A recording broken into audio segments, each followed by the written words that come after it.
The two-man Submaray has a maximum operating depth of 300 feet. Its basic features are conventional with a steel pressure hull, planes, and rudder for control. Its weight of only 2,800 pounds makes it easy to trailer and quickly launch by a small boat, hoist, or crane. The batteries are good for a full day of diving and can be recharged with the sub in the water. This quick-acting hatch may be locked or opened from either inside or outside.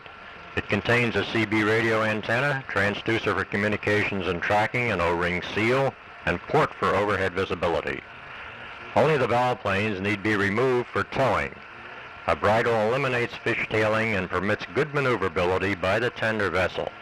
To avoid the necessity of having a diver in the water, a short stainless steel pennant is brought up over the bow and secured to the deck when not in use.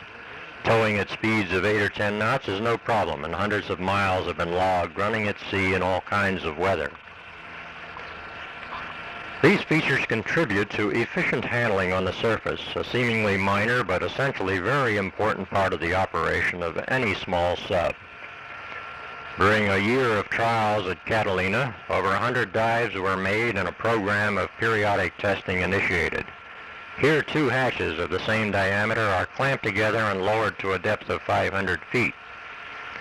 Although the arbitrary maximum operating depth is 300, several manned dives have exceeded this depth, the deepest being to 345 feet. About once a year, the entire sub is given a drop test to 500 feet. This provides a proven factor of safety of about 1.5 to 1. To facilitate topside handling and loading, reserve buoyancy and stability are important. Submaray can support 900 pounds on the surface. The removable bow planes are folded up out of the way before coming alongside a boat or dock. High-pressure air to blow ballast is carried aboard in two standard scuba tanks good for 8 dives. Metered oxygen plus a CO2 scrubber can provide life support for up to 16 hours in an emergency. Portable lead weights correct for variations in passengers and payload. Prior to diving, the operator folds down and secures the bow planes, then closes the hatch. To submerge, the forward and aft ballast tanks are flooded by opening the valve at the top of each tank.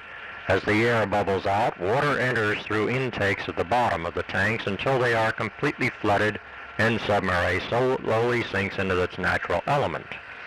In calm, clear water, the wives of the crew are taken down so they can share the experience and see how safe and comfortable the sub really is. Inside, it's a shirt-sleeve environment, warm, dry, and at normal atmospheric pressure. A diver in scuba gear can be towed along without any appreciable loss of speed or control. Obviously, some jobs could be done more effectively with sub and diver working together as a team. Safety devices were constantly added. This marker buoy can be released to the surface and reeled back down. The emergency drop weight is tested with the sub in a slightly negative buoyancy condition. When the 40-pound weight is released, Submaray rises to the surface so that the hatch and radio antenna are out of the water. This would be the procedure in the unlikely event water ballast could not be blown, unlikely due to several backup systems. This is a simple device, and we call it a drag snake. It's a plastic tube filled with lead shot with trails along the bottom acting as a buffer and keeping the sub at a fairly constant altitude. When water visibility is too poor to fly, the bow planes may be left off with the drag snake in place. It can be released from inside in case of fouling. With or without the snakes, Submaray maintains a constant stability. About 800 pounds of batteries and lead ballast keep it level and upright regardless of how the bow planes or rudder are positioned. It's like a balloon with a weight on the bottom. The interior arrangement has been planned for maximum visibility. There are a total of 11 plexiglass ports, none less than 6 inches in diameter. The operator sits upright, surrounded by 7 viewing ports, and the observer sits or lies prone with access to another 4 ports. The hull exterior has clean, simple lines rugged enough to withstand the occasional collisions that are inevitable.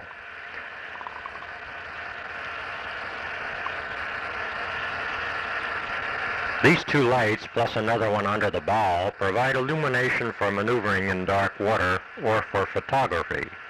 The plug-in side lights are mounted immediately below the bow planes made of plexiglass for better operator visibility.